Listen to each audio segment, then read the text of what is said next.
Boom. Hello, Internet! Hello. I've never showed my face on We have camera faces before. now. But, so, different type of review, different type of video. Start of new videos. Compared to what I normally do. I normally don't do blog, review type things. I normally just show you the figure, the box, whatever. But today, this was actually his idea. Yep. We are going to start talking about a video game franchise. One of, I know mine, I'm pretty sure his too. One of our favorites, especially since growing up. We're going to talk about Mortal Kombat. Before we talk Sorry, about... programmed to do that. Before we talk about the game itself, I want to talk about my personal history with it, then he can talk about his, we'll go from there. I think we should also know there's probably not going to be much game footage in these. These are kind of like... If any, these are more... sit-down first impression, almost, vlog-type videos. No, I don't. If I decide to do video reviews later, I'll get to that. We'll come with that as the channel goes. This is more of a vlog. Impressions vlog type of thing. So, I first found out about Mortal Kombat probably when you were like 1. Probably. Because I was in my living room. We lived in New York at the time, and my mom was flipping through the channels. It was in like 1996, maybe 97. I was like 4. And I saw a scene of this guy fighting this ninja. I was like, what is that? Because I was big into like Power Rangers and Transformers and anime and stuff, like Dragon Ball Z. And I just see this guy fighting this ninja. I was like, what is this? And it was Liu Kang fighting Reptile. And yeah, I found out Mortal Kombat because of the movie. You say that like it's a bad thing. We'll talk about that when we get to the movie. So a few months after that, I used to go to my cousin's house all the time, and he had a PS1, and I would play his PS1 every time I was there. And my parents finally caved in and bought me a PS1. And keep in mind, I was 4. He was like 2, maybe 3. I was 4. And one of the first 2 games my parents buy me are Crash Bandicoot and Mortal Kombat Trilogy. I'm 4. I'm 4-year-old playing Mortal Kombat. Our parents gave no craps. Well, let me watch South Park. But I can watch a blue ninja pull somebody. We can play where people just beat the crap out of blood spurting out. We could never do the fatality, so we didn't freaking know. Pull somebody's spine out. It's fine. But yeah, my dad, me, and Anthony used to play Mortal Kombat Trilogy a lot. All the time. And then I was just out of Mortal Kombat for years after that because I didn't really get an MK4. Well, we were into video game fan bases yet. We didn't have no culture yet. And we didn't go on websites and computers. I mean, I knew about MK4, but I fell out. We knew about MK4 because arcades. We were lucky we were around during the end of the arcades. And we had older cousins, and they had MK4 and stuff like that. But that's about it. I found out about Mortal Kombat because of the movie. Lucky me. I love that movie. Shut up. Anyway, so up until I was older, I thought Mortal Kombat was a movie first. No, I was wrong. Obviously, but no. Now we're going to go ahead and talk about the first game. Oh, the first game. This was released October of 1992, 2 months after I was born. So it's like it was meant to be. A little bit. The story of Mortal Kombat is about the Mortal Kombat tournament. They hold it once a generation, and this takes place on an island between 2 realms: Earth realm, which is our world, and Outworld, which is a bad one. Bad.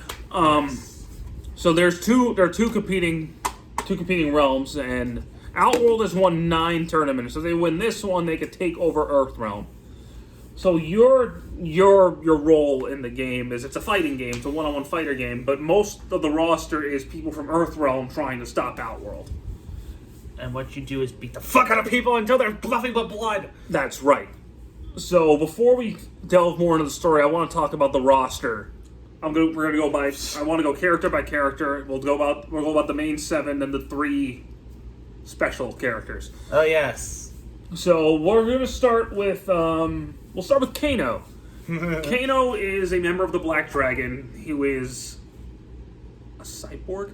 He was supposed to be inspired by the Terminator. His character changes Drastically later, and we'll talk about that when we get to like Mortal Kombat Deadly Alliance. But right now, he's just this Black Dragon mercenary guy who's an Earthrealm warrior, but he actually works for the game's boss character, which we'll talk about in a second. Yeah. His special moves involve he has an eye beam and he turns into a ball. I think he can throw knives in MK1. I think he has the knife move. I know so little about it. MK1. I mean. And now, next we're going to talk about starting the actual good characters, who's the first character created for the game, Johnny Cage. Yes. He was actually based on Jean-Claude Van Damme. He was literally supposed to be... The game was literally supposed to be a Van Damme game. But it turned into something else, which is why I don't understand why Johnny Cage is not the main protagonist of the game, but we'll talk about that in a second.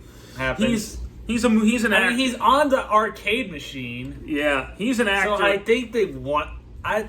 It's purely speculation.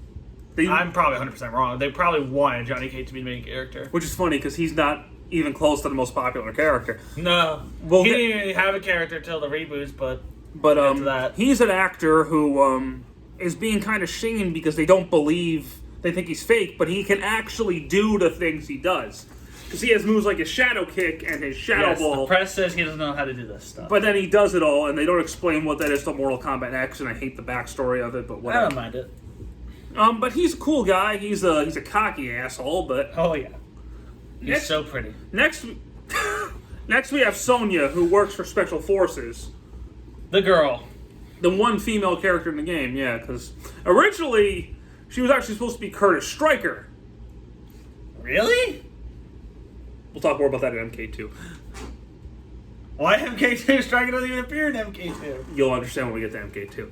Okay. She was supposed to be Curtis Stryker, but they wanted a female character, so they turned Curtis Stryker into Sonya Blade, because they wanted a female character on the roster. So she's got a ring move, she has a kiss of death move.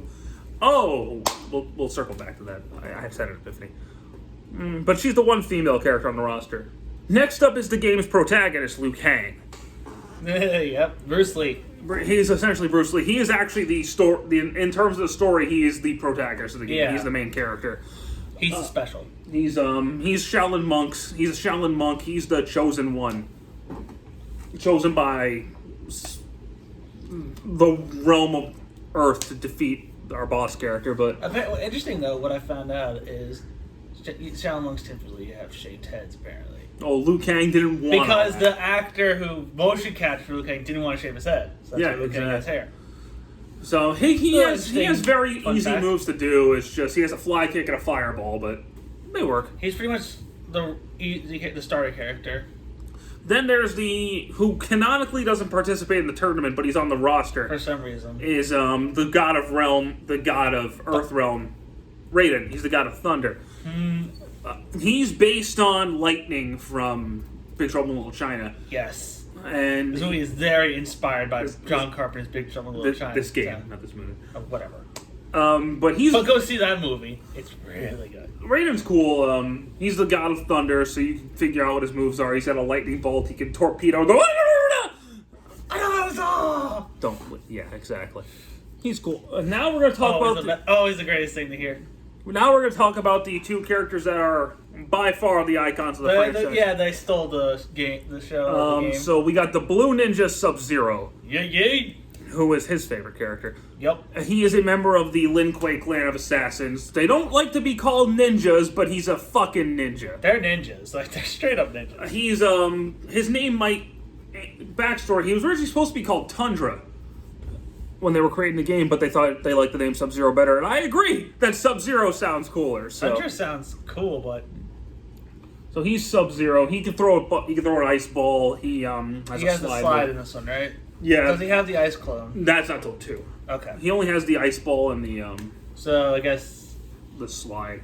This was... But so his freeze move is part of what is something about it has to tie into the Street Fighter, where when you beat somebody up in Street Fighter long enough, they get dizzy, and you can attack them as much as you want to. The ice ball is their counter to that, meaning you can do it whenever you want to. Yes. And then there's arguably the most popular character in the franchise, Scorpion. Yeah. who, in the backstory, was a man named Hanto Asashi, who was actually killed by Sub-Zero, and is now a Hellspawn, basically, or I think they call him a Revenant, but he's a They call him a Revenant in this one, I believe. he's a Hellspawn. He's a yellow ninja, where Sub-Zero's based on ice, he's fire. Yep. But Why he's not red, we don't know. But he doesn't have any fire powers in this one. He's got the teleport. He doesn't have fire in this one? No, he only has 2 moves. He has the teleport and the most iconic move of the franchise, the spear. Get over here! That sort of thing. So yeah, those two ended up being the more because they're ninjas. They ended up being the 2 Biggest characters. Every single Mortal Kombat best of list 1 and 2 is always Scorpion and Sub-Zero, and it's always in that order: Scorpion and Sub-Zero every single time. Because you just can't beat Scorpion. You cannot do it. So you can't have a game without them. Those are your 7 base characters, and they're all decent in their own right. I don't care for Kano personally. I don't like Kano in this one because I don't really like any of the characters in this one in terms of movesets. It's the first game. It's the first game. Their moveset's very limited. It's what MK2 was where they start really evolving. Yeah. The 3 special characters you go through your ladder. You fight all the fighters. You have a mirror match, and then you have 3 endurance rounds where you got to fight 2 people in a row. And test your might. And then there's test your might minigame, and then you get to the sub boss Goro, who is they reference him all over the place in the game. Like, he's in the intro. He's the champion of Mortal Kombat. And if you beat him, you win the tournament. There's a stage where his statue's there. Yep. And then the game ends in Goro's lair. Actually, before you get to Goro, on the 3rd endurance round, which always takes place in Goro's lair, you could hear the match is shaking. And you could hear weird things up above you roaring and slamming all over the place. And after you beat the endurance round, Goro just drops down. And he will kick your ass the first couple times you fight him. He is a jackass. He's an ass. Exactly. He is really hard to beat. His attacks do an insane amount of damage. He's fast. He's a tank. He can jump. He can throw fireballs at you. He's a jerk-off. And then there's the main boss, Shang Tsung, who's this weird floating old man who you don't know much about in this one. It's David Lopan. Yeah, he's Lopan. But he's also an asshole, because he can turn into every other character, including Goro, except for one. There's one character he cannot turn into. Nope. We'll get to him. But he can morph into anybody, and he's a cheap asshole. And they really get bosses. Just get used to that in Mortal Kombat. The bosses are assholes. Are cheap asses. Up until like the last 2, but... And Deadly Alliance and MK4. But every other one, the boss is a jackass. But he's got this like flaming skull move that if all 4 hit, your health go from this to this. He's a jerk. Yeah. And then there's a super secret character, Reptile. The game's health bar it says Scorpion. Well, because we should talk about that. The ninjas are really just palette swaps of each other. And the first 3 games are palette swaps of each other. They're just palette swaps. And Reptile wasn't added until version 3 of MK1. And getting to fight him is under some stupid condition. That, with all 3 these secret characters. It's a stupid condition you gotta fill, but if you fight him, he is faster than you, he's stronger than you, he's a jerk. He literally has Scorpion's moves. He has Scorpion and Sub-Zero's moves. Yeah. He doesn't have any moves of his own. Yet. And his name card actually says Scorpion, but it's Reptile. He's a green ninja, they refer to him as Reptile, and in MK2 onward, he's Reptile. So it's just limited hard drive space. He's Reptile. Couple of things about the game too. There's it's a one-on-one fighter. The arcade mode is cheap as hell. The AI are jerk-offs. It's really hard to beat, especially the last 2 fights. Have you actually ever beaten this one? A couple times, yeah. Really? Mm-hmm. I haven't. It's hard. It's all 3 of the original games are hard. I beat in 3. I've beaten all 3 of them a couple of times, but they are hard. What really set the game apart at the time was how gory it is. Yeah, for the time, these games made the video game rating system. One thing in particular, which we'll get to in a second, but you punch a guy and there's just blood everywhere. You uppercut a guy, there's blood everywhere. You kick a guy, there's blood everywhere. And now there's this mechanic that was first introduced in this game. Juggling. You got someone in the air, you can keep hitting them if you want to. It's not easy to do, but you can keep somebody in the air the whole match if you're good enough. Yeah, it's a pain in the ass. It's a pain. You could do it, but the thing that gave the game its rating, created the rating board, was the fatality mechanic. Oh. After the end of a match, it'll tell you, finish him. And when the game first came out, people were like, what? What? And they would just kick him and the fight would be over. But if you put in a correct command, you will kill the guy. Straight up kill the guy. Kano's, we'll go through all of them. Kano, he goes into your chest, rips your heart out, and just pokes it. It's supposed to be referenced to Indiana Jones, but he just pokes it up there. It's like, Sonya blows a kiss at you and you just incinerate. Kind of lame. Liu Kang doesn't actually kill you. What's his again? He spin kicks and uppercuts the guy. Oh, yeah. Because they didn't want him to be a murderer, but then MK2 were like, fuck it. Everyone's a murderer. Johnny Cage was actually the first discovered. He uppercuts your head off. Okay. And then Raiden, he electrocutes your head until it blows up. Scorpion, we're going to say it the best for last. Scorpion pulls off his face. This is where you find out he's an undead ninja, and then burns you to death. Yeah. And then now the most iconic probably... by far in the entire franchise is Sub-Zero's. This is what gave the game its rating board. He grabs you by the throat, pulls your head off with your spine hanging out. It's brutal. It's the most famous one. But it's badass. It's the best one. It really is the best. And MK1 by far is the best one. Yeah. It's so good. He doesn't care. You just die. Yep. Now talk a bit more about the story. Like I said, it's a tournament, and if Outworld wins, they get to take over Earthrealm if they want to. In terms of the continuity, here's what happens. The tournament's going on. It ends up being Liu Kang as the last one, and he defeats Goro and Shang Tsung. So Liu Kang wins the tournament. Saves Earthrealm. After the tournament, when the island's being destroyed and everyone's got to get out of there, Scorpion and Sub-Zero have our final confrontation.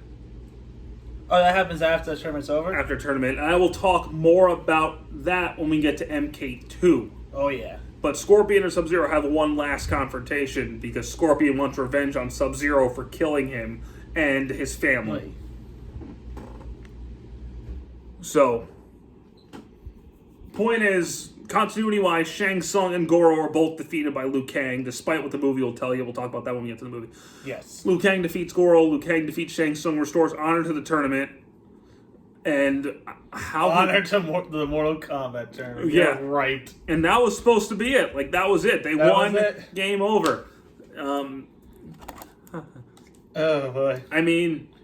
or so you think. In terms of a game, MK1 for the time was revolutionary. It hasn't aged particularly well. It hasn't aged well at all. If you're going to play one of the 2D Mortal Kombat, play 2. But... yeah. MK1, it's a classic. I can't hate on it. You can't... It literally started everything. So it's like Pokemon Red and Blue. You know what I mean? Like, yeah, it's fun to play with friends. Going through the arcade mode, don't bother. Don't do it. Don't hurt yourself. You're going to hate yourself. MK2's even worse. Hell yeah. But, like I said, it's a classic. I still like it, but this isn't the Mortal Kombat I go for. Well, this wasn't even the first one. I didn't play this until I was like 20. Yeah. But... it's definitely not the first one I would jump to play. I mean, if you grew up with it, you probably have a lot of nostalgia for it, and I can't blame you for that. Yeah. But... like I said, my favorite character, of course, is Scorpion. I'm a basic bitch, I know. But... Sub-Zero. I can't argue with you. Scorpion and Sub-Zero are the best fighting. Oh, yeah. Rocky says hello. This is my dog. You've ever been in a video before? Say hi. He also likes Mortal Kombat. My sister also loves Mortal Kombat, but she wasn't able to make it today. Yeah. It's weird that our little sister likes Mortal Kombat. I think we're horrible brothers. We are. But, unless you got anything else you want to say about Mortal Kombat. I just kind of want to just point this out there. Because of the rating system and, like, parents were so fragile about what kids absorb and what they're going to do because they play fucking video games. Because, as you know, video games lead to people with having violence, right? It's not just years of mental abuse and anxieties and whatnot. No. It's clearly the video games and movies. But that's a whole other rant for another day. This released on home consoles for Sega Genesis, Super Nintendo. It was also on Game Boy. It was on Game PC. Boy. Yeah, a lot of shit. It was but the Nintendo ones removed the blood and replaced it with sweat. This one also the fatalities were so bad. Yeah, the fatalities got changed. Like it got censored. This is also censored, but there's a code to this one where you can actually show the blood and all the gore. This is one of the few times where the Sega Genesis version outsold the Super Nintendo version. Yeah. It outsold it by like 3-1, I think. Yeah. This one in Mortal Kombat 2. Mortal Kombat 2 is not censored on the Super Nintendo. It isn't? Mm-mm. I thought it was censored. No, only MK1 is. Well, you learn something new every day. Anywho, yeah. So yeah, this got censored to hell on Nintendo consoles. Don't play it on Super Nintendo. No, don't. I mean, if you want it for completion's sake, get it. If you want multiple copies of the game, do it. But get it on here. The best physical way to get get an arcade machine. The best physical way to get this game is to get the collector's edition of Deception. Because it comes with MK1 on a disc. So. Really? Mm-hmm. And Shaolin Monks comes with a code for MK2 and Armageddon. Yeah, Collector's Edition comes with MK3. Okay. But, anywho, I forgot about that. Thank you. Yeah.